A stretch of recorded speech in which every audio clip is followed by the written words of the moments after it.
কেমন আছো বর্ষা? লোকটার কথা শুনে মাথা তুলে সামনের দিকে তাকিয়ে বর্ষা দেখে ওর সামনে দাঁড়িয়ে আছে নিলয়। এই নিলয়ের সাথে ওর বিয়ে হয়েছিল সেদিন, কিন্তু মেঘ ওকে কিডন্যাপ করায় বিয়েটা ভেঙে যায়। নিলয়কে দেখে দোলনা থেকে উঠে দাঁড়িয়ে বর্ষা বলে, আপনি এখানে আপনি এখানে কেন এসেছেন? আমি এখানে মেঘের সাথে দেখা করতে এসেছি বর্ষা। কিন্তু তুমি এখানে কেন? চাচুর বাসায় বেড়াতে এসেছো বুঝি? নিলয়ের কথা শুনে কিছুটা বিরক্তি নিয়ে বর্ষা বলল, না, আমি এই বাড়ির বউ। মেঘের সাথে বিয়ে হয়েছে আমার।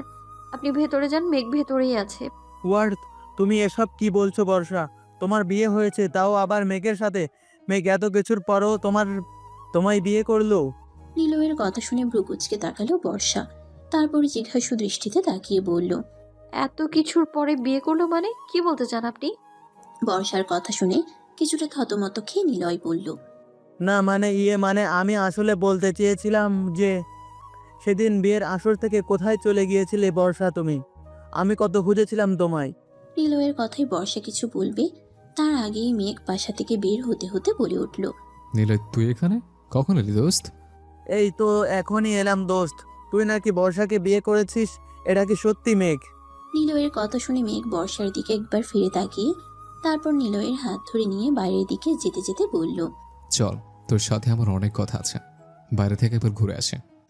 কথাগুলো বলেই নিলয়কে নিয়ে চলে গেল মেঘ। বর্ষার কেন জানি না নিলয়ের কথাগুলো শুনে কিছুটা খটকা লাগলো মনে, আর মনে হলো নিলয় নিশ্চয় কিছু লুকোলো ওর থেকে।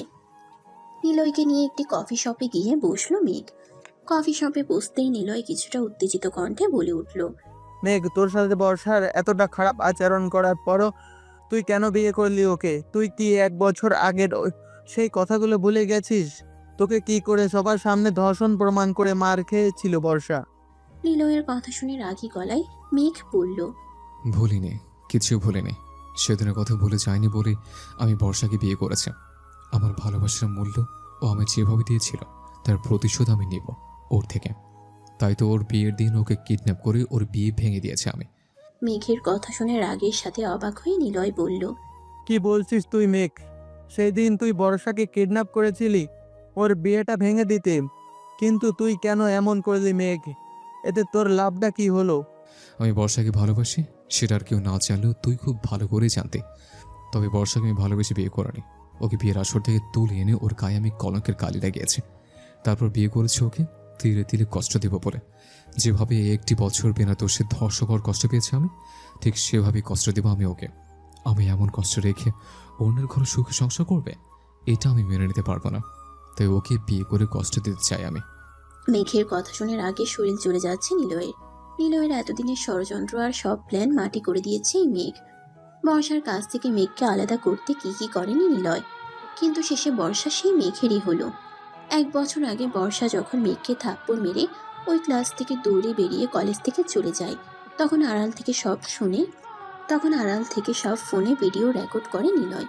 আর সেই ভিডিও রেকর্ডিং কলেজের স্যার ম্যাডাম আর ছাত্রছাত্রীদের দেখিয়ে সবাইকে বলে মেঘ জোর করে বর্ষাকে ধর্ষণ করতে চেয়েছিল। আর এই রেকর্ডিংটা বর্ষাই সবাইকে দেখাতে বলেছে। নিলয়ের কথা শুনে খেপে যায় কলেজের সবাই, কারণ কলেজে মেঘের নামডাক থাকলেও ওর পপুলারিটির জন্যেও শত্রুর অভাব ছিল না। আর সেই শত্রুগুলো এই সময়টাকেই কাজে লাগিয়েছিল সেদিন। মেঘ বর্ষা চলে যাওয়ার কিছুক্ষণ পর নিজের ভুল বুঝতে পেরে মন খারাপ করে ক্লাস থেকে বের হতেই ওর উপর ঝাঁপিয়ে পড়ে কলেজের সব ছাত্রছাত্রীরা, আর ধর্ষক বলে গালি দিতে দিতে মারধর করতে থাকে মেঘকে। সেদিন শত চেষ্টা করেও কাউকে বোঝাতে পারেনি মেঘ যে ও বর্ষার সাথে এমন কিছুই করেনি। ওই মুহূর্তে মেঘের চোখ শুধু বর্ষাকে খুঁজছিল। মেঘ ভেবেছিল বর্ষা ওকে বাঁচিয়ে সবার কাছে সত্যিটা বলবে, কিন্তু সেদিন বর্ষা আসেনি সেখানে। সকলের গণপিটুনি খাওয়ার পর নিলয়ী মেঘের সামনে ভালো বন্ধু হওয়ার নাটক করে মেঘকে হসপিটালে নিয়ে যায়। পুরো একদিন হাসপাতালে থাকার পর মেঘ মনের মাঝে বর্ষার জন্য রাগ পুষে নিয়ে পাড়ি দেয় ভিনদেশে। সেদিন বর্ষা বা মেঘ কেউই জানতো না যে আসল কালপিট আসলে এই নিলয় নামের বন্ধুর আড়ালে শত্রু ছিল। 3 দিন পর যখন বর্ষা কলেজে আসে, তখন বর্ষা জানতে পারে মেঘ ওর বাবার বিজনেসের কাজে দেশের বাইরে গেছে। কলেজের কেউই বর্ষাকে সেদিন বলেনি আসল কথা। এটাও ছিল নিলয়ের একটি চাল, কারণ নিলয় প্রথম দিন থেকেই বর্ষাকে পছন্দ করত, তবে মেঘের ভয়ে কখনো তা প্রকাশ করেনি। তাই সেদিন সুযোগ বুঝে ওদের দুজনকে আলাদা করে দেয় নিলয়। মেঘ বিদেশে চলে যাওয়ার 3 মাস পর বর্ষার পাশে বিয়ের প্রস্তাব পাঠায় নিলয়, কিন্তু বর্ষা বিয়ের জন্য না করে দেয়। বর্ষা বলে পড়াশোনা শেষ না করা পর্যন্ত বিয়ে করবে না। তাই বর্ষার কথা মতো বিয়ের ডেট পিছিয়ে 8 মাস পর করা হয়। আর বিয়ের দিনই বর্ষাকে কিডন্যাপ করে মেঘ। 1 মাস পর রাতে রান্না শেষ করে ব্যালকনিতে দাঁড়িয়ে আছে বর্ষা। চোখ দিয়ে অঝরে পানি পড়ছে ওর। মা বাবাকে বড্ড দেখতে ইচ্ছা করছে বর্ষার, কিন্তু ও ভালো করেই জানে মেঘকে বলে কোনো লাভ হবে না। মেঘ নিয়ে যাবে না বাবার বাড়িতে। তাই ব্যালকনিতে দাঁড়িয়ে চোখের জল ছড়াচ্ছে বর্ষা। মেঘ বাসায় ফিরে বর্ষাকে কোথাও খুঁজে না পেয়ে ব্যালকনিতে গিয়ে দেখে বর্ষা কান্না করছে আকাশের দিকে তাকিয়ে। মেঘের খুব ইচ্ছা হয় বর্ষার চোখের পানিটা নিজের হাতে মুছে দিতে। শত হলেও তো বর্ষাকে মেঘ ভালোবাসে, কিন্তু না, মেঘ সেটা করবে না। কারণ মেঘ তো বর্ষাকে বিয়েই করেছে ওকে কাঁদাবে বলে। বর্ষার পিছনে দাঁড়িয়ে মেঘ ছাজালো কণ্ঠে বলে ওঠে, আমার খুব ক্ষুধা লেগেছে, তাড়াতাড়ি আমার জন্য টেবিলে খাবার রেডি কর। আর আমি যেন এমন ন্যাকা কান্না কাঁদতে না দেখে। মেঘের কথা শুনে কোনো উত্তর না দিয়ে চোখের জল মুছে নিচে চলে যায় বর্ষা। তারপর মেঘের জন্য টেবিলে খাবার রেডি করে। একটু পর মেঘ নিচে এসে খাবার খেতে খেতে কি মনে করে জিজ্ঞেস করে, তুই রাতের খাবার খেয়েছিস বর্ষা? মেঘের কথা শুনে তাচ্ছিলের হাসি দিয়ে সেখান থেকে চলে যেতে নেই বর্ষা। অমনি বর্ষার হাত ধরে ফেলে মেঘ।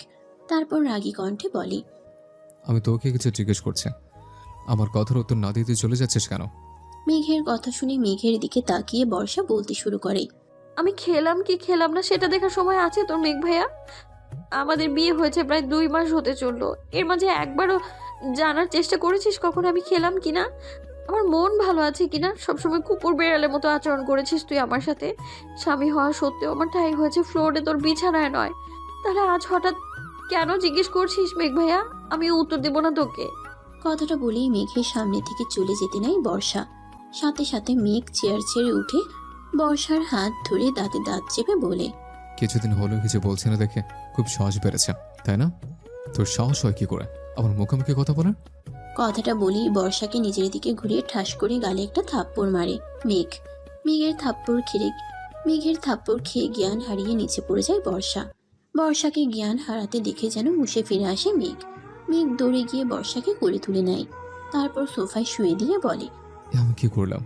আমি কি নিজের রাগের বসে বর্ষার সাথে সত্যি খুব অন্যায় করে ফেলেছে? কি হলো বর্ষা? বর্ষার কিছু হলে আমি বাঁচবো কি নিয়ে? বর্ষা, এই বর্ষা, কথা বলো না প্লিজ। এই বর্ষা, কি হলো? কথা বলো না আমার সাথে। কোনো কিছুতেই বর্ষার জ্ঞান ফিরছে না দেখে বর্ষাকে কোলে নিয়ে হাসপাতালে চলে যায় মেঘ। পাগলের মতো ডাক্তারকে ডাকতে থাকে মেঘ। ডাক্তার এসে নার্সদের নিয়ে বর্ষাকে নিয়ে যায় একটি কেবিনে। বেশ কিছুক্ষণ চেক আপের পর ডাক্তার বর্ষার কেবিন থেকে বেরিয়ে মেঘকে বলে, অভিনন্দন মিস্টার মেঘ চৌধুরী, আপনি বাবা হতে চলেছেন। আপনার স্ত্রী 1.5 মাসের অন্তঃসত্ত্বা, তবে ওনার শরীর খুব দুর্বল, হয়তো ঠিকমতো খাওয়া দাওয়া করেন না, নিজের যত্নও নেন না। আপনাকে ওনার দিকে নজর রাখতে হবে, ওনার যত্ন করতে হবে, নইলে বেবির ক্ষতি হওয়ার আশঙ্কা আছে। ডাক্তারের কথা শুনে যেন আকাশ থেকে পড়ল মেঘ। বর্ষা অন্তঃসত্ত্বা কি করে হতে পারে? ওদের তো কখনো স্বামী স্ত্রীর সম্পর্কই হয়নি। তাহলে বর্ষার পেটের এই বাচ্চাটা কার? এমন হাজারো প্রশ্ন উকি দিয়ে উঠল মেঘের মনে। কিন্তু মেঘ নিজেকে শান্ত রাখার চেষ্টা করে ডাক্তারকে বলল, আপনি ঠিক বলছেন তো ডাক্তার? আমার ওয়াইফ সত্যিই প্রেগন্যান্ট। মেঘের কথা শুনে কিছুটা আশ্চর্য হলো ডাক্তার। তারপর মেঘের দিকে জিজ্ঞাসু দৃষ্টিতে তাকিয়ে বলল, মিস্টার মেঘ, আপনি কি আপনার বেবি হওয়ার কথা শুনে হ্যাপি নন? এমন প্রশ্ন করছেন যে? ডাক্তারের কথা শুনে মেঘ মুখে জোরপূর্বক হাসির রেখা টেনে বলল, না ডাক্তার, আমি অনেক খুশি, প্রথমবার বাবা হব। এর চেয়ে তো খুশির কি কিছু হতে পারে? আচ্ছা ডাক্তার, আমি বর্ষাকে বাসায় নিয়ে যেতে পারবো কখন? আপনি কাল সকালেই আপনার ওয়াইফকে নিয়ে যেতে পারবেন মিস্টার মেঘ। তবে একটা কথা, ওনার যত্ন করতে হবে, ওনাকে এই সময় ভালো ভালো খাবার খাওয়াতে হবে। আমি চেক আপ করে যতটুকু বুঝেছি, আপনার ওয়াইফের শরীর খুব দুর্বল, আর এই দুর্বলতার জন্যই উনি জ্ঞান হারিয়েছিলেন। তাই এখান থেকে নিয়ে গেলেও ওনার যত্ন করতে ভুলবেন না। ডাক্তারের কথা শুনে মুখে হাসির রেখা টেনে দাঁতে দাঁত চেপে মেঘ বলল, আপনি এ নিয়ে ভাববেন না ডাক্তার, আমি বর্ষার এমন যত্ন করব যেমন যত্ন পৃথিবীর কোনো স্বামী তার স্ত্রীর জন্য করে না। মেঘের কথা শুনে মুচকি হেসে চলে গেলেন ডাক্তার। আর মেঘ বর্ষার কেবিনের দরজা খুলে বর্ষার দিকে তাকিয়ে কিছু একটা ভেবে টেবিল হাসল। পরের দিন সকালে বর্ষাকে নিয়ে বাসায় চলে এলো মেঘ। বর্ষা ওর বেবির কথা শুনে অনেক খুশি। বর্ষা মনে মনে ভাবছে এবার হয়তো মেঘ সব রাগ ভুলে ওকে আপন করে নিবে। বর্ষা বারবার নিজের পেটে হাত ছোঁয়াচ্ছে আর তৃপ্তি হাসি হাসছে। প্রথমবার মা হওয়ার অনুভূতিটা যে কতটা মধুর হয় সেটা বুঝতে পারছে বর্ষা। বাসায় পৌঁছে বর্ষাকে গাড়িতে রেখেই গাড়ি থেকে নেমে সোজা ভিতরে চলে গেল মেঘ। মেঘের এমন আচরণে কিছুটা অবাক হলো বর্ষা, তবুও ধীরে ধীরে গাড়ি থেকে নেমে বাসার ভিতরে যেতে লাগলো। বাসার ভিতরে যেতেই বর্ষা দেখলো মেঘ মাথা নিচের দিকে দিয়ে সোফায় বসে আছে। বর্ষা মেঘকে কিছু বলবে তার আগেই মেঘ শান্ত গলায় নিচের দিকে তাকিয়ে বলে উঠল, বাচ্চাটা কার বর্ষা? মেঘের এমন প্রশ্ন শুনে থমকে গেল বর্ষা। তারপর কাঁপা কাঁপা গলায় জিজ্ঞেস করলো, তুই কি বলছিস মেঘ? আমি জিজ্ঞেস করেছি তোর পেটের বাচ্চাটা কার? কার পাপের ফসলকে তুই আমার নামে চালাতে চাইছিস? কার সন্তান আছে তোর পেটে? মেঘের কথা শুনে যেন আকাশ ভেঙে পড়ল বর্ষার মাথায়। বর্ষা দুপা পিছিয়ে গিয়ে ফ্লোরে বসে পড়ল। ও যেন নিজের কানকেও বিশ্বাস করতে পারছে না। মেঘ কি করে পারল এত বড় একটা কথা বলতে? মেঘের কি সেদিন রাতের কথা কিছুই মনে নেই? বর্ষাকে চুপ করে নিচে বসে থাকতে দেখে সোফা থেকে দৌড়ে উঠে গিয়ে বর্ষার চুলের মুঠি ধরল মেঘ। তারপর দাঁতে দাঁত চেপে বলল, আর কত ঠকাবি আমায় তুই? কলেজে একটা কিস করতে চেয়েছিলাম বলে তুই আমি থাপ্পড় মেরেছিলি। আমি থাপ্পড় মারার পর আমি যখন নিজের ভুল বুঝতে পেরে তোর কাছে ক্ষমা চাইবো, তখন তুই কলেজের সবাইকে উস্কে দিয়ে আমায় ধর্ষক বানিয়ে গণপিটুনি খাইয়েছিলে। তবু তোকে ভালোবাসতাম বলে সে তোকে বিয়ে করেছে। কিন্তু তুই আমার বউ হওয়া সত্ত্বেও কি করে পারলি অন্য কারোর সাথে অবৈধ সম্পর্ক করে তার সন্তানের মা হতে? কেন এভাবে ঠকালি তুই আমায়? কেন বর্ষা, কেন? বল আমায়, কার বাচ্চার মা হতে যাচ্ছিস তুই? তোর পেটে কার পাপের ফসল বের উঠেছে? মেঘের কথাগুলো যেন ধারালো ছুরির মতো বিঁধছে বর্ষার গায়ে। বর্ষা নিজের শরীরে সমস্ত শক্তি দিয়ে মেঘকে নিজের থেকে সরিয়ে ঠাস করে একটা থাপ্পড় মেরে দিল মেঘের গালে। তারপর কিছু না বলে কাঁদতে কাঁদতে চলে গেল ফাঁকা একটা রুমে, আর ভিতর থেকে দরজা লাগিয়ে দিয়ে পাগলের মতো কাঁদতে লাগলো। এদিকে বর্ষা মেঘকে থাপ্পড় মেরে চলে যাওয়ার পর মেঘও ফ্লোরে বসে কাঁদতে লাগলো আর বলতে লাগলো, কেন বর্ষা, কেন? কেন এইভাবে ঠকালি আমায়? কি অপরাধ ছিল আমার যে সারাটা জীবন শুধু আমায় ঠকিয়ে গেলি? আমি তোকে ছাড়বো না বর্ষা। তোর পেটের ওই অবৈধ বাচ্চা সহ তোকে জ্বালিয়ে পুড়িয়ে শেষ করে দিব আমি। সারাদিন বাসায় ছিল না মেঘ। সকালে বর্ষাকে বাসায় নিয়ে আসার পরেই বেরিয়ে যায় ও। বর্ষাও সারাদিন একটি রুমে দরজা দিয়ে থেকেছে আর চিন্তা করেছে ওর ঠিক কী করা উচিত এই মুহূর্তে। অনেক চিন্তা ভাবনার পর বর্ষা একটা ডিসিশন নিয়ে নিল আর খাতা কলম নিয়ে বসে পড়লো একটি চিঠি লিখবে বলে। রাতে ড্রিঙ্ক করে বাসায় ফিরল মেঘ। বাসায় ফেরার পর বর্ষাকে অনেক ডাকাডাকি করলো, কিন্তু বর্ষা মেঘকে মাতার অবস্থায় দেখে আর মেঘের সামনে এলো না। কারণ বর্ষা চায় না এর আগে মেঘ মাতাল হওয়ার পর ওর সাথে যেটা হয়েছে সেটা আবার হোক। বর্ষাকে অনেক ডাকাডাকির পরও যখন বর্ষার সামনে এলো না, তখন মেঘ গিয়ে সোফার উপর হয়ে শুয়ে ঘুমিয়ে পড়ল। মেঘ ঘুমানোর পর বর্ষা ও রুমের দরজা খুলে মেঘের সামনে এসে হাঁটু গেড়ে বসে বলতে লাগলো, জানি না মেঘ, 1 বছর আগে কি করেছিলাম আমি জানি না। কেনই বা আমার উপর তোর এত রাগ? তবে তুই আজ যেটা করেছিস তার উপর এরপর আমি আর তোর কাছে থাকতে পারবো না মেঘ। আমি তোর আর আমার সন্তানকে বাঁচাতে চাই। আমি জানি আমি যদি এখানে থাকি তাহলে তুই আমার সন্তানকে মেরে ফেলবি, সেটা আমি হতে দিতেই পারি না। তাই আমি চলে যাচ্ছি মেঘ, তোকে ছেড়ে অনেক দূরে চলে যাচ্ছি আমি। কথাগুলো বলেই মেঘের হাতের কাছের টেবিলের উপর একটি চিঠি গ্লাসের নিচে চাপা দিয়ে রেখে বর্ষা বেরিয়ে গেল বাসা থেকে। গেটম্যান ঘুমিয়ে থাকায় বাইরে যেতে খুব একটা সমস্যা হলো না বর্ষার। সকালে সূর্যের আলো মুখে এসে লাগায় ঘুম ভাঙলো মেঘের। ঘুম ভাঙতেই ধীরে ধীরে চোখ ডলতে ডলতে উঠে বসলো মেঘ। তারপর আশেপাশে তাকিয়ে দেখলো ও বাইরের রুমের সোফাতে ঘুমিয়ে পড়েছে। মেঘ মনে করার চেষ্টা করলো রাতে ওর সাথে কি হয়েছে, কিন্তু মেঘের কিছুই মনে নেই। মেঘ সোফা ছেড়ে উঠে যাবে তখনই ওর চোখ পড়ল বর্ষার রেখে যাওয়া সেই চিঠির দিকে। মেঘ ভ্রু কুঁচকে চিঠিটা হাতে নিয়ে চিঠিটা খুলে পড়তে শুরু করলো। প্রিয় মেঘ, তুই যখন এই চিঠিটা পাবি তখন হয়তো আমি তোর থেকে অনেক দূরে চলে যাব, আর সাথে করে নিয়ে যাব তোর আর আমার অনাগত সন্তানকে, যাকে তুই আজ অবৈধ সন্তান ভেবেছিস। জানিস মেঘ, আমি চাইলেই পারতাম তোকে বলতে যে এই বাচ্চা আর কারো নয় বরং তোর এই বাচ্চা, কিন্তু আমার কথা হয়তো তুই বিশ্বাস করতি না। আর বিশ্বাস করবি বা কি করে বল? গত 1টা বছর মনের মাঝে অবিশ্বাসের বেড়াজাল যে তৈরি করে রেখেছিস তুই, সেখানে যে বিশ্বাস নামের শব্দটা বড়ই বেমানান। আমি জানি না মেঘ, 1 বছর আগে আমি কি করেছিলাম তোর সাথে, যার জন্য এতটা প্রতিশোধ পরায়ণ তুই আমার কাছ থেকে এত প্রতিশোধ নিচ্ছিস এখনো। তুই আমায় বলেছিলি না মেঘ যে তুই ভালোবাসিস আমায়? আরে তুই কি জানিস ভালোবাসা কাকে বলে? তুই যদি আমায় ভালোবাসতি তাহলে তাহলে সঠিক সঠিকটা জানার চেষ্টা না করে আমার উপর এভাবে প্রতিশোধ নিতে পারতি না। আমার পেটের যে সন্তানকে তুই অবৈধ সন্তান বলে গালি দিলি, সেটা আর কারো নয়, তোর সন্তান মেঘ, তোর সন্তান এটা। তুই হয়তো ভুলে গেছিস সেদিন তুই ড্রিঙ্ক করে বাসায় ফেরার পর আমায় কাছে টেনে নিয়েছিলি, তুই সকালে ঘুম ভাঙার পর হয়তো সব ভুলে গেছিস। কিন্তু আমি কখনো ভাবিনি মেঘ যে তুই আমার সন্তানকে একটা নষ্ট সন্তান বলে ভাববি। আমি আর কখনো ফিরবো না মেঘ তোর কাছে, আর কখনো ফিরবো না আমি। আমি তোকে ভালোবাসি মেঘ, তাই তোর আর আমার সন্তান আমার ভালোবাসার স্মৃতি হিসেবে এই সন্তানকে নিয়েই আমি কাটিয়ে দেবো বাকিটা জীবন। তুই যেখানেই থাকিস ভালো থাকিস, কিন্তু আমায় আর খোঁজার চেষ্টা করিস না মেঘ। আমি আর কখনো ফিরতে চাই না তোর কাছে। ইতি তোর অবহেলার পাত্রী, বর্ষা। চিঠি পড়া শেষ করে চিঠিটা হাতের মাঝে দুমড়ে মুচড়ে নিল মেঘ। তারপর মাথা নিচু করে কিছুক্ষণ বসে রইল মেঘ। তারপর মাথা উপরে তুলে একটা পৈশাচিক হাসি দিয়ে সোফা থেকে উঠে নিজের রুমে চলে গেল। রুমে গিয়ে ফ্রেশ হয়ে নিল মেঘ। ফ্রেশ হয়ে এসে ফোন হাতে নিয়ে বর্ষার বাড়িতে ফোন করলো মেঘ। হ্যালো, কে বলছেন? বর্ষার বাবা আশরাফ খান। আসসালামু আলাইকুম আঙ্কেল, আমি মেঘ বলছি। বর্ষা কি আপনার ওখানে আছে? ওয়ালাইকুম আসসালাম। হ্যাঁ মেঘ বাবা, বর্ষা এখানেই আছে। সকালে তো এলো, কেন তোমায় বলে আসিনি? জি আঙ্কেল, বর্ষা আমি বলেই গেছে। আসলে আমি ফোন করে শিওর হচ্ছিলাম ও ভালোভাবে পৌঁছেছে কিনা। ওকে আঙ্কেল, এখন তাহলে রাখি। আল্লাহ হাফেজ। কথাগুলো বলেই আশরাফ খানকে আর কিছু বলার সুযোগ না দিয়ে ফোন কেটে দিল মেঘ। তারপর বাঁকা হেসে আলমারি থেকে কাপড় চোপড় বের করে পরে নিয়ে রেডি হলো। রেডি হয়ে গাড়ি নিয়ে বেরিয়ে পড়লো মেঘ। বিকাল 3টা। বর্ষা ওদের বাসার ছাদে দাঁড়িয়ে আছে আর ভাবছে গতকাল রাতের কথা। কালকে রাতে বর্ষা যখন চিঠি লিখে রেখে মেঘের বাসা থেকে বেরিয়ে আসে, তখন রাস্তায় কিছুক্ষণ হাঁটার পরেই বর্ষার পিছু নেয় কয়েকজন নেশাখোর লোক। বর্ষা বেশ ভয় পেয়ে যায় লোকগুলোকে দেখে। বর্ষা দৌড়াতে থাকে ফুটপাত ধরে। ওই সময় বর্ষার কপাল ভালো থাকায় রাস্তায় কিছু লোক এগিয়ে আসে বর্ষাকে সাহায্য করতে।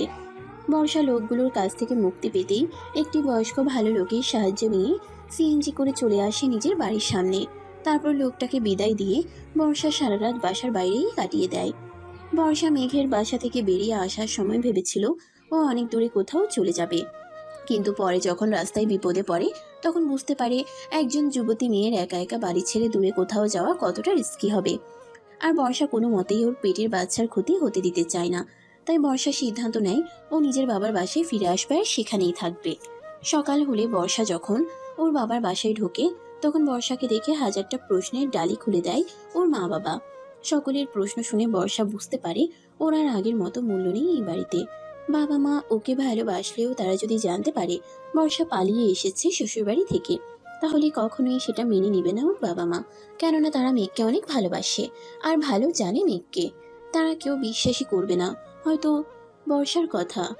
তাই বর্ষা ওর বাবা মায়ের কাছে লুকায় নিজের সাথে ঘটে যাওয়া কথাগুলো। ছাদে দাঁড়িয়ে দাঁড়িয়ে এসব ভাবছিল বর্ষা। হঠাৎ বর্ষার চোখ যায় নিচে গেটের সামনে এসে দাঁড়ানো একটি কালো রঙের গাড়ি দিকে। গাড়িটা বর্ষার চেনা, এটা তো মেঘের গাড়ি। মেঘের গাড়ি দেখে কিছুটা অবাক হয় বর্ষা, আর তখনই বর্ষাকে আরো বেশি অবাক করে দিয়ে গাড়ি থেকে নেমে আসে মেঘ। নীল পাঞ্জাবি, চোখে কালো সানগ্লাস, হাতে দামি ঘড়ি, সিল্কি চুলগুলো বাতাসে উড়ছে, মুখে বাঁকা হাসি। গাড়ি থেকে নেমে ছাদে বর্ষার দিকে তাকায় মেঘ। তারপর চোখের চশমাটা খুলে বর্ষাকে একটা চোখ টিপ মারে। তারপর বর্ষাকে উদ্দেশ্য করে একটা ফ্লাইং কিস ছুড়ে দেয় মেঘ।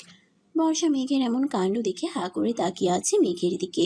মেঘের এমন রূপ যেন কত বছর হলো দেখে না বর্ষা। বর্ষাকে অবাক হতে দেখে পাকা হাসে গাড়ি থেকে কিছু জিনিসপত্র নিয়ে বাসার ভিতরে ঢুকলো মেঘ। মেঘকে বাসায় ঢুকতে দেখে বর্ষাও দ্রুত নেমে এলো ছাদ থেকে। মেঘ বাসার ভিতর ঢুকে বর্ষার মা বাবাকে সালাম করলো। তারপর বর্ষার মায়ের কাছে অনেকগুলো ব্যাগ ধরিয়ে দিয়ে বলল, আন্টি, এই প্যাকেটগুলোর মাঝে আপনার আর আঙ্কেলের জন্য কিছু কাপড় চোপড় আছে, আর বাকি প্যাকেটগুলোর মাঝে আপনাদের জন্য মিষ্টি আর ফলমূল আছে, এগুলো নিয়ে যান। মেঘের কথা শুনে বর্ষার মা মুচকি হেসে বলল, এইসব নিয়ে আসার কি দরকার ছিল বাবা? তুমি কি আমাদের মেহমান নাকি? তুমি তো এই বাড়িরই ছেলে। তুমি বসো, আমি বর্ষাকে ডাকছি। কি বলেন আন্টি, এত বড় একটা সুখবর নিয়ে এসেছে আর আপনাদের জন্য কিছু আনবো না, তা কি কখনো হয়? মেঘের কথা শুনে ভ্রুকুচকে তাকিয়ে বর্ষার বাবা বলল, কি সুখবর মেঘ বাবা? কই, বর্ষা তো আমাদের কিছু বলেনি। আশরাফ খানের কথা শুনে মেঘ বর্ষাকে নিচে নামতে দেখে ওর কাছে এগিয়ে গিয়ে বর্ষার হাত ধরে বলল, এ কি বর্ষা, তুই আঙ্কেল আন্টিকে কিছু বলিস নে? ও, বুঝতে পেরেছি। আসলে বর্ষা লজ্জা পেয়েছে আঙ্কেল। আমি বলছি, আপনার নানু ভাই আর নানু মনে হতে চলেছেন। লজ্জা মাখা মুখ করে কথাটি বলে মেঘ। মেঘের কথা শুনে আনন্দে খুশি ঝিলিক ফুটে উঠল বর্ষার বাবা মায়ের মুখে। এদিকে মেঘের এমন কাণ্ড দেখে অবাকের পর অবাক হচ্ছে বর্ষা। মেঘের এই যেন এক নতুন রূপ দেখছে বর্ষা। বর্ষাকে অবাক হতে দেখে বর্ষার দিকে তাকিয়ে আবার একটা চোখ টিপ মারল মেঘ। কিরে বর্ষা, তুই তো আমায় কিছু বললি না। এত বড় একটা সুখবর জানিনি না আমায়? মেঘ বাবা, তুমি বর্ষার রুমে গিয়ে রেস্ট নাও। বর্ষা মা, মেঘকে তোর রুমে নিয়ে যা, আমি মেঘ বাবার জন্য নাস্তা রেডি করি। বর্ষার মায়ের বলতে দেরি, কিন্তু মেঘ বর্ষার হাত ধরে বর্ষাকে নিয়ে বর্ষার রুমে যেতে দেরি করলো না। এদিকে বর্ষার বাবা আশরাফ খানের খুশিতে চোখ মুখ চকচক করছে। উনি নানুভাই হবে, এর চাইতে আনন্দের আর কি হতে পারে। আশরাফ খান চলে গেল মেঘের বাবা আহসান চৌধুরীকে ফোন করবে বলে। বর্ষার হাত ধরে বর্ষাকে রুমে নিয়ে গিয়ে দরজা লাগিয়ে দিল মেঘ। তারপর বর্ষার দিকে ঘুরে দাঁড়িয়ে চোখের সানগ্লাসটা খুলে মাথার উপর আটকিয়ে রাখলো। তারপর বাঁকা হাসতে হাসতে এগিয়ে যেতে লাগলো বর্ষার কাছে। মেঘকে এগিয়ে আসতে দেখে ভয়ে যেন গলা শুকিয়ে যেতে লাগলো বর্ষার। বর্ষা পিছাতে পিছাতে কাপা কাপা গলায় বলল, তুই এখানে কেন কেন এসেছিস মেঘ? আর এমন আচরণই বা কেন করছিস?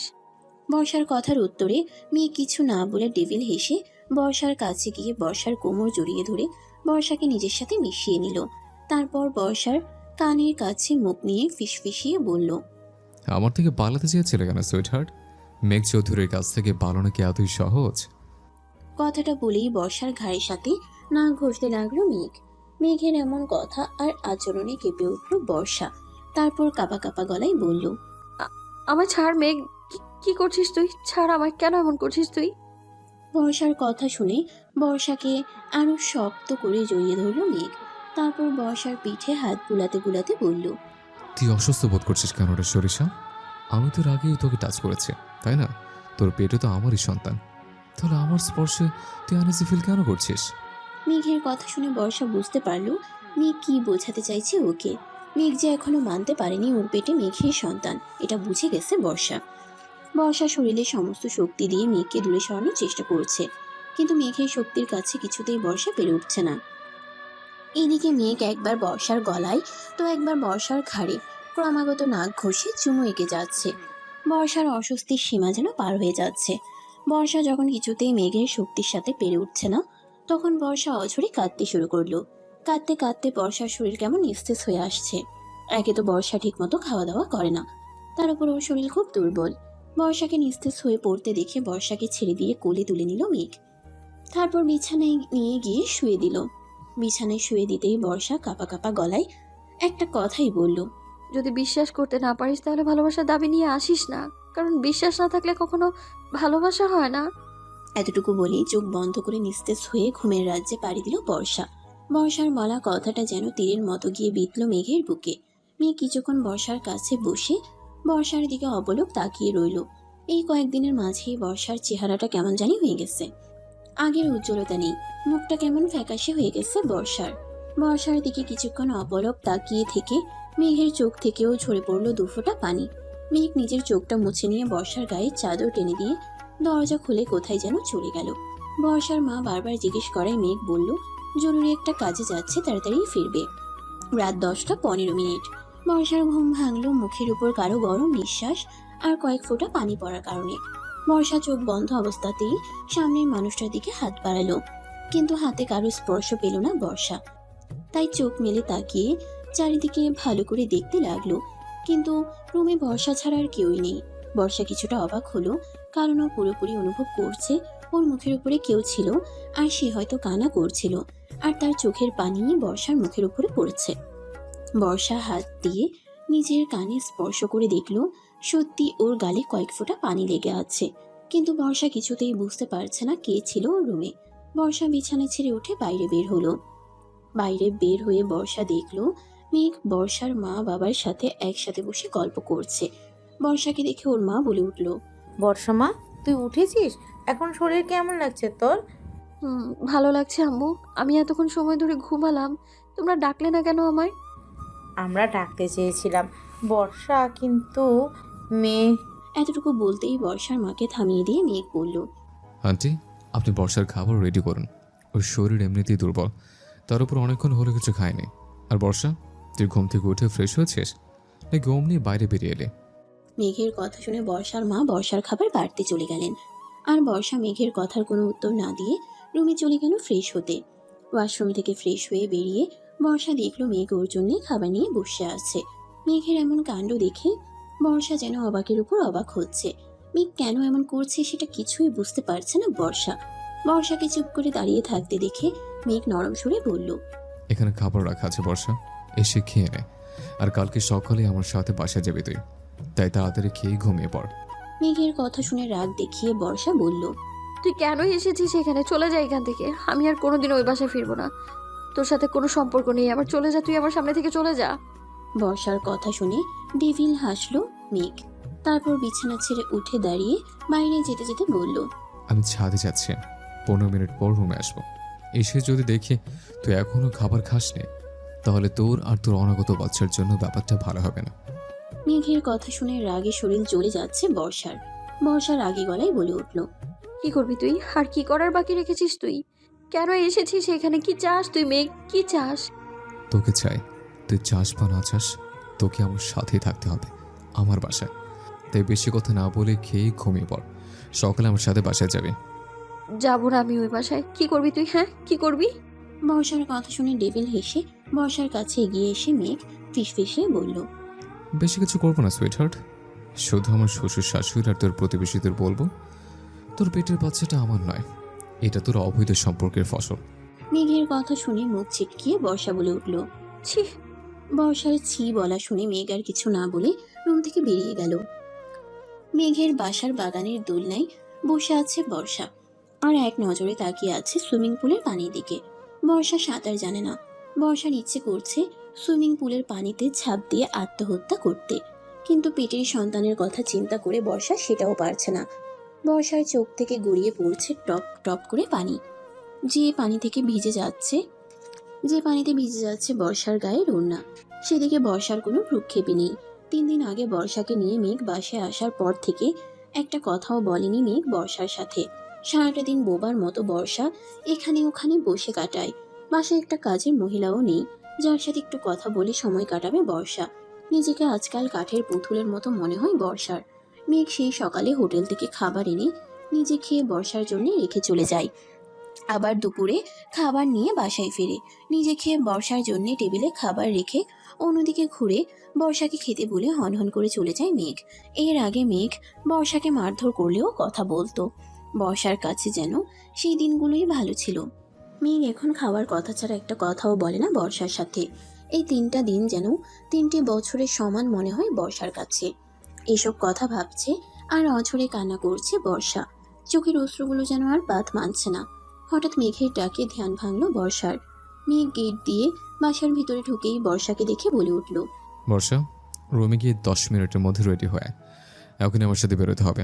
মেঘের কথা শুনে নিজের চোখটা তাড়াতাড়ি মুছে নিল বর্ষা, কারণ বর্ষা চায় না ওর চোখের পানি ওর কষ্ট মেঘ দেখুক। বর্ষা চোখ মুছে সুইমিং পুলের দিকে তাকিয়ে বলে উঠল, কোথায় নিয়ে যাবি আমায়? সেটা গেলেই জানতে পারবি, এখন সময় নষ্ট না করে তাড়াতাড়ি রেডি হয়ে আয়। মেঘের কথায় বর্ষা আর কথা না বাড়িয়ে রুমে চলে গেল। তারপর কাপড় পাল্টে রেডি হয়ে নিচে নেমে এলো। লাল টকটকে সালোয়ার কামিজ পরেছে বর্ষা। মুখে কোনো রকম সাজ নেই বর্ষার। মুখটা কেমন যেন চুপসে গেছে ওর, হারিয়ে গেছে মুখের সব উজ্জ্বলতা। মেঘ বর্ষার দিকে এক নজরে তাকিয়ে দেখে, চোখ নামিয়ে নিল। তারপর নিজের হাতটা বর্ষার দিকে এগিয়ে দিয়ে নরম গলায় বলে উঠল, চল আমার সাথে। বর্ষা মেঘের হাতটা দেখেও না দেখার ভাব করে সামনের দিকে হাঁটতে লাগলো। মেঘ আর কিছু না বলে বর্ষার সাথে গিয়ে গাড়ির দরজা বর্ষার জন্য খুলে দিল। বর্ষা কোনো কথা না বলে সোজা গিয়ে গাড়িতে উঠে বসলো। তারপর মেঘও ড্রাইভিং সিটে বসে গাড়ি চালাতে লাগলো। গাড়ি চলতে লাগলো তার আপন গতিতে। কিছুক্ষণ পর হাসপাতালের সামনে গিয়ে থামলো গাড়ি। বর্ষা অবাক হয়ে মেঘের দিকে তাকিয়ে জিজ্ঞেস করলো, আমরা হসপিটালে কেন এলাম? এসেছি যখন, তখন অবশ্যই কোনো দরকার আছে। গাড়ি থেকে নাম আর চল আমার সাথে। মেঘের কথা শুনে বর্ষার মনে ভয় জেগে বসলো। বর্ষার ভয় করতে লাগলো মেঘ হয়তো ওর পেটের বাচ্চাটাকে মেরে ফেলার জন্য ওকে হাসপাতালে নিচ্ছে। বর্ষা মনে মনে ঠিক করলো, মেঘ যদি সত্যি এমন কিছু করার চেষ্টা করে তাহলে বর্ষা মেঘকে কখনোই ছাড়বে না, নিজের হাতে খুন করবেও মেঘকে। বর্ষা নিজের মনকে শক্ত করে মেঘের সাথে হাসপাতালের ভিতরে ঢুকলো। বর্ষাকে একজন নার্সের সাথে একটি কেবিনে পাঠিয়ে দিয়ে মেঘ চলে গেল ডাক্তারের কাছে। বর্ষা নার্সটাকে কাছে ডেকে জিজ্ঞেস করলো, এই যে সিস্টার, শুনছেন? আচ্ছা, আপনি কি বলতে পারবেন আমার হসপিটালে কেন আনা হয়েছে? বর্ষার কথা শুনে নার্সটা বলল, সেটা আমি ঠিক জানি না ম্যাডাম, তবে আমার মনে হয় আপনার কিছু একটা পরীক্ষা করাবেন স্যার। কিছু একটা মানে? কি পরীক্ষা করার কথা বলছেন আপনি? আসলে ম্যাডাম, সেটা আমি সঠিক জানি না, সরি। নার্সের কথা শুনে হতাশ হলো বর্ষা। তারপর অপেক্ষা করতে লাগলো কি হয় তা দেখার জন্যে। বেশ কিছুক্ষণ পর একজন মহিলা ডাক্তার আসলো বর্ষার কাছে। তারপর বর্ষাকে নিয়ে চলে গেল অন্য একটি কেবিনে। বাসার ছাদে উঠে আকাশের দিকে এক ধ্যানে তাকিয়ে আছে বর্ষা। মুখে নেই তার হাসি, নেই কোনো প্রাণবন্ধতা। বর্ষার চোখ থেকে গড়িয়ে পড়ছে নোনা জল। যে বর্ষা সবসময় মাতিয়ে রাখতো সারা বাড়ি, আনন্দে মেতে থাকতো সব সময়, সেই বর্ষা যেন এখন জীবন্ত লাশে পরিণত হয়েছে। দুদিন আগে হাসপাতালে ওই মহিলা ডাক্তার বর্ষার পেটের বাচ্চার ডিএনএ টেস্ট করিয়েছে। সেটা অবশ্য কোনো ডাক্তার, নার্স বা মেঘ বলেনি বর্ষাকে, বরং বর্ষা পর্দার আড়াল থেকে মেঘের কথা শুনে নেয়। টেস্টের পর বর্ষাকে আলাদা কেবিনে রেখে ডাক্তার চলে যান মেঘের কাছে। কৌতূহল বশত বর্ষাও অনেক কষ্টে এগিয়ে যায় ডাক্তারের কেবিনের কাছে। আর পর্দার আড়াল থেকে শুধু মেঘের একটা কথাই কানে আসে বর্ষার। মেঘ ওই ডাক্তারকে বলছে, ডাক্তার, আমার ওয়াইফের পেটের বেবির ডিএনএ টেস্টের রিপোর্ট কবে আসবে? আগামী পরশুদিন পেয়ে যাবেন মিস্টার মেঘ। তবে আমার একটা প্রশ্ন ছিল, আপনি নিজের সন্তানের ডিএনএ টেস্ট করাচ্ছেন কেন? নাকি আপনার ওয়াইফের পেটের বেবিটা আপনার নয়? আই মিন, আপনার ওয়াইফের কি অন্য কারোর সাথে রিলেশন আছে? এতটুকু কথা শুনতেই মুখ চেপে ধরে সেখান থেকে চলে আসে বর্ষা। মেঘ আর ডাক্তারের কথা শুনে যেন পায়ের নিচের মাটি সরে যায় বর্ষার। সেই মুহূর্তে বর্ষার সত্যি ইচ্ছা করছিল আত্মহত্যা করতে, মারা যেতে, কিন্তু বর্ষার ততটাও সাহস নেই। ছাদে দাঁড়িয়ে এইসব কথা ভাবছে আর অঝরে চোখের জল ফেলছে বর্ষা। ওর বুকের ভিতরটা যেন সব দুমড়ে মুচড়ে শেষ হয়ে যাচ্ছে। মেঘ কি করে পারলো এটা করতে? কি করে পারলো এতটা অবিশ্বাস করতে? বর্ষা না পারছে মেঘের বাসা থেকে চলে যেতে, আর না পারছে এখানে থাকতে, না পারছে মরে যেতে, না পারছে বাঁচতে। দম যেন বন্ধ হয়ে আসছে বর্ষার। বর্ষা আকাশের দিকে তাকিয়ে কেঁদে চলেছে এক মনে। হঠাৎ কারো স্পর্শে ধ্যান ভাঙে বর্ষার। মেঘ এসে বর্ষাকে পেছন থেকে জড়িয়ে ধরেছে। বর্ষার চুলের মাঝে মুখ গুজে কাঁদছে মেঘ। কাঁদতে কাঁদতে বর্ষাকে ছেড়ে হাঁটু গেড়ে নিচে বসে পড়ল মেঘ। মেঘের এমন ব্যবহারে অবাক হয়ে মেঘের দিকে ঘুরে তাকালো বর্ষা। বর্ষাকে তাকাতে দেখে মেঘ অপরাধীর মতো মাথা নিচু করে বলতে লাগলো, আমি সরি বর্ষা, তুই আমাকে ক্ষমা করে দে। আমি না জেনে বুঝে তোর সাথে অনেক বেশি অন্যায় করে ফেলেছি। প্লিজ বর্ষা, ক্ষমা করে দে আমায়। তুই আমায় চিঠি লিখে চলে যাওয়ার পর আমি কলেজে গিয়ে খোঁজ নিয়েছি, যেটা আমার আরও আগে করা উচিত ছিল। কলেজে গিয়ে জানতে পারি তুই কিছু করিসনি সেদিন। অন্য কেউ আমার উপর ষড়যন্ত্র করে আমায় মার খাইয়েছিল। তোর আর আমার ছবি তুলে। আমি এখনও জানি না সে মানুষরা কে, তবে খুব তাড়াতাড়ি জেনে যাবো। আমি না জেনে তোকে অনেক বেশি কষ্ট দিয়ে ফেলেছি বর্ষা। তুই আমায় মাফ করে দে, মাফ করে দে আমায়। আমি তোকে সন্দেহ করেছিলাম যে তোর পেটের সন্তান হয়তো আমার নয়, কারণ বিশ্বাস কর বর্ষা, আমার সেদিন রাতের কথা কিছুই মনে নেই। নেশা করে বাসা আসার পর তোর সাথে কী করেছে আমার কিছুই মনে নেই। তাই আমি তোকে সন্দেহ করেছিলাম, কিন্তু এখন আর আমার তোর প্রতি কোনো সন্দেহ নেই। আমি বুঝতে পেরেছি বর্ষা, আমি যা করেছি সব ভুল। তোর পেটে আমারই সন্তান। আমি তো ক্ষমা করে দে বর্ষা। চল আমরা নতুন করে জীবন শুরু করি একসাথে, যে জীবনে আমাদের মাঝে কোনো ভুল বোঝাবুঝি থাকবে না, থাকবে না কোনো বাধা। কথাগুলো এক নাগারে মাথা নিচু করে বসে বলে চলেছে মেঘ। আর বর্ষা পাথরের মূর্তির মতো দাঁড়িয়ে চুপচাপ মেঘের বলা কথা শুনে চলেছে। মেঘ কথাগুলো বলে উঠেই দাঁড়ালো বর্ষার সামনে। তারপর বর্ষার দুগালে হাত রেখে বলল, তুই আমায় ক্ষমা করবি না বর্ষা? আমি তোকে ভালোবাসি বর্ষা, অনেক ভালোবাসি তোকে। আমি সে 3 বছর আগে থেকে ভালোবাসি। চল না বর্ষা, আমরা এই কয়েকদিনের অতীত ভুলে আবার নতুন করে জীবন শুরু করি। কথাগুলো বলেই বর্ষাকে জড়িয়ে ধরতে নিল মেঘ। সাথে সাথে বর্ষা নিজের শরীরের সমস্ত শক্তি দিয়ে মেঘকে ধাক্কা দিয়ে দূরে সরিয়ে দিল। বর্ষার ধাক্কা খেয়ে মেঘ কয়েক পা পিছিয়ে গিয়ে অবাক হয়ে বর্ষার দিকে তাকালো। মেঘকে তাকাতে দেখে বর্ষা মেঘের কাছে এগিয়ে গিয়ে মেঘের শার্টের কলার ধরে রাগী গলায় চিল্লিয়ে বলতে শুরু করলো। ক্ষমা চাইছিস তুই মেঘ? কিসের জন্য ক্ষমা চাইছিস তুই? বিনা দোষে দোষী বানিয়ে আমায় সবার সামনে বাজে মেয়ে প্রমাণ করার জন্য ক্ষমা চাইছিস তুই? তোকে ক্ষমা করে দিলে কি আমার মাথায় পড়া সেই অপবাদগুলো মুছে যাবে? উত্তর দে আমায় মেঘ, উত্তর দে। কিসের জন্য ক্ষমা চাইছিস তুই মেঘ? রাতের আধারে মদ খেয়ে মাতাল হয়ে এসে নিজের বিবাহিত স্ত্রীকে বৈধ ধর্ষণ করে তার পেটে নিজের সন্তানকে অবৈধ সন্তান বলে স্ত্রীকে ব্ল্যাকমেল করার ক্ষমা? নিজের সন্তানকে পাপের ফসল বলে তার ডিএনএ টেস্ট করে তারপর তোর মনে হলো এই বাচ্চা তোর। আমি তোকে বলছি শোন, আমার পেটের এই বাচ্চা তোর নয়। তোর মতো একটা জানোয়ারের বাবা হওয়ার কোনো অধিকার নেই মেঘ। এই বাচ্চা শুধু আমার। ও বড় হবে ওর মায়ের পরিচয়, তোর কোনো অধিকার নেই আমার সন্তানের উপর। কথাগুলো এক নাগাড়ে চিল্লিয়ে বলেই মেঘকে জোরে ধাক্কা মারলো বর্ষা। মেঘ দুপা পিছিয়ে গিয়ে আবার বর্ষার কাছে এগিয়ে এসে বলল, আমি সরি বর্ষা, প্লিজ আমায় ক্ষমা করে দে। আমি স্বীকার করছি আমি তোর সাথে অনেক বেশি অন্যায় করে ফেলেছি, তবে আমি একটা সুযোগ দে বর্ষা। আমি তোকে কথা দিচ্ছি আমি আমার ভুলগুলো শুধরে নেব। তোকে আর আমাদের বাচ্চাকে একটু কষ্ট পেতে দেবো না। আমি তোকে অনেক ভালোবাসি বর্ষা, প্লিজ আমি একটা সুযোগ দে। ভালোবাসা? ভালোবাসা কাকে বলে তুই জানিস মেঘ? মনে আছে মেঘ, তোকে আমি বলেছিলাম যদি বিশ্বাস করতে না পারিস তাহলে ভালোবাসার দাবি নিয়ে আসিস না, কারণ ভালোবাসার মেইন খুঁটি হলো বিশ্বাস। তুই অনেক আগে তোর ভালোবাসার যোগ্যতা হারিয়েছিস মেঘ। আমি তোকে জাস্ট ঘৃণা করি মেঘ, তুই চলে যা আমার সামনে থেকে। আমার জীবনটাকে অভিশাপে পরিণত করেছিস তুই। প্লিজ বর্ষা, এভাবে বলিস না। আমি তোকে ছাড়া থাকতে পারবো না বর্ষা। আমার তোকে চাই সারা জীবন, প্রতিটা মুহূর্তে তোকে আমার পাশে চাই বর্ষা। প্লিজ বর্ষা, তুই এভাবে আমার দিক থেকে মুখ সরিয়ে নিস না। বল তুই কি চাস? তুই যা চাইবি আমি তোকে সব দেব, শুধু তুই আমায় দূরে সরিয়ে দিস না বর্ষা, প্লিজ। আমি ডিভোর্স চাই, তুই আমার ডিভোর্স দে মেঘ। আমি মুক্তি চাই তোর মতো একটা অমানুষের হাত থেকে। মুক্তি দে আমায়, তুই ডিভোর্স দে আমায়। বর্ষার কথা শুনে মুহূর্তেই রাগ উঠে যায় মেঘের। মেঘ বর্ষার গাল চেপে ধরে দাঁতে দাঁত চেপে বলল, তোর সাহস হয় কি করে আমার থেকে ডিভোর্স চাওয়ার? তুই অন্য যা কিছু চাইতে পারিস, কিন্তু ডিভোর্সের কথা ভুল করে মুখে আনবি না। মেঘের কথা শুনে মেঘের গালে সজোরে একটা থাপ্পড় মারল বর্ষা। রাগে বর্ষার শরীর থরথর করে কাঁপছে। থাপ্পড় মেরে বর্ষা আবারও মেঘের শার্টের কলার চেপে ধরে বলতে লাগলো, তোর কোনো অধিকার নেই আমার উপর জোর খাটানোর। তুই যদি আমার ডিভোর্স না দিস তো তোকে আমি ডিভোর্স দেবো মেঘ। তোর মুখ দেখতেও ঘৃণা করছে আমার। তোর এই আবেগী কথাগুলো কাটা হয়ে ফুটছে আমার গায়ে। তোর সাথে থাকা আমার পক্ষে একদমই সম্ভব না। মুক্তি চাই আমি তোর থেকে। জোর করে আমার কাছে রেখেছিলাম, আর এখন তোকে ভালোবেসে আমার সাথে রাখার জন্য তোকে জোর করে আমার কাছে রাখবো। আমার থেকে দূরে যেতে দিব না আমি তোকে। তুই আমার কাছেই থাকবি, সেটা তোর ইচ্ছায় হোক বা তোর অনিচ্ছায়। কথাগুলো বলেই সেখান থেকে চলে গেল মেঘ। বর্ষা দরজায় বাড়ি দিতে দিতে অনেক ডাকলো মেঘকে দরজা খুলে দিতে, কিন্তু মেঘ শুনেও বর্ষার কথা শুনল না। রাতের খাবার একটি প্লেটে রেডি করে নিয়ে বর্ষা রুমে ঢুকলো মেঘ।